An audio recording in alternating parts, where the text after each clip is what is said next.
Hi friends, welcome back to our channel.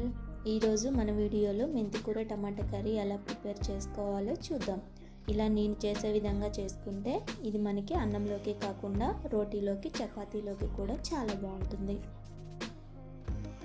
ముందుగా మెంతికూరని ఇలా చిన్న చిన్నగా కట్ చేసుకొని శుభ్రంగా క్లీన్ చేసుకోవాలి. చాలామంది ఆకుకూరల్ని క్లీన్ చేసుకున్న తర్వాత కట్ చేసుకుంటారు, అలా కూడా చేసుకోవచ్చు. కానీ నేను ఎప్పుడైనా ఆకుకూరల్ని కట్ చేసుకున్నాక వాటర్లో వేసుకొని శుభ్రంగా క్లీన్ చేసుకుంటాను.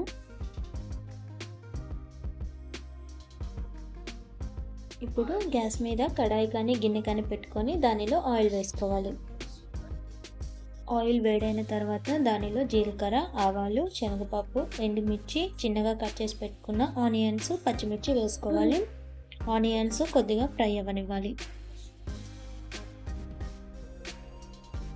ఆనియన్స్ కొంచెం ఫ్రై అయిన తర్వాత దీనిలో కొద్దిగా పసుపు వేసుకొని కలుపుకోవాలి.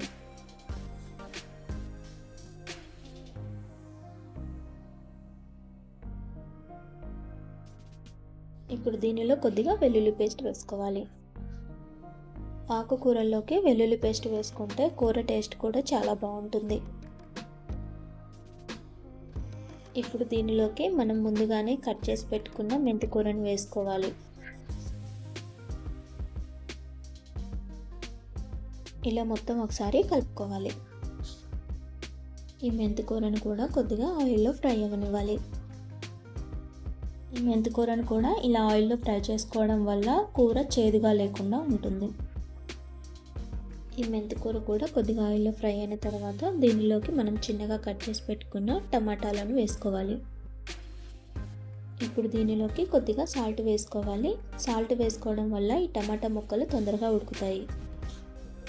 నేను ఇక్కడ టమాటా ముక్కల్ని కొంచెం ఎక్కువగానే వేసుకుంటున్నాను, కావాలంటే మీరు తక్కువగా కూడా వేసుకోవచ్చు. ఇలా టమాటా ముక్కలు కూడా కొంచెం ఫ్రై అయిన తర్వాత దీనిలో కొద్దిగా కారం, అలాగే కొంచెం ధనియాల పొడి వేసుకుంటున్నానండి. ధనియాల పొడి అన్నది ఆప్షనల్ మాత్రమే, మీకు ఇష్టం లేకపోతే స్కిప్ చేసేయచ్చు. ఇలా మొత్తం ఒకసారి కలుపుకొని మూత పెట్టుకొని గ్యాస్ మీడియం ఫ్లేమ్లో పెట్టి 10 నిమిషాలు ఉడకనివ్వాలి. ఇలా 10 నిమిషాలు ఉడికిన తర్వాత ఆయిల్ అంతా మనకి పైకి తేలుతూ కనిపిస్తుంది. ఇలా ఆయిల్ పైకి తేలిందంటే కూర మంచిగా ఉడికినట్లే. ఇప్పుడు ఒకసారి కలుపుకొని గ్యాస్ ఆఫ్ చేసుకుంటే సరిపోతుంది. కావాలంటే మీరు ఇందులో కొత్తిమీర కూడా వేసుకోవచ్చు. చూసారు కదా ఫ్రెండ్స్, మెంతికూర టమాటా కర్రీ ఎలా ప్రిపేర్ చేసుకోవాలో చాలా బాగుంటుంది. మనం దీనిలో టమాటా కూడా వేసుకున్నాము కాబట్టి ఇది మనకి అన్నంలోకి కాకుండా రోటీలోకి చపాతీలోకి కూడా చాలా టేస్టీగా ఉంటుంది. తప్పకుండా ఒకసారి ట్రై చేసి చూడండి.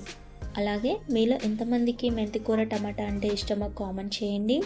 ఈ వీడియో కనుక మీకు నచ్చినట్లయితే లైక్, షేర్ అండ్ సబ్స్క్రైబ్ కూడా చేయండి.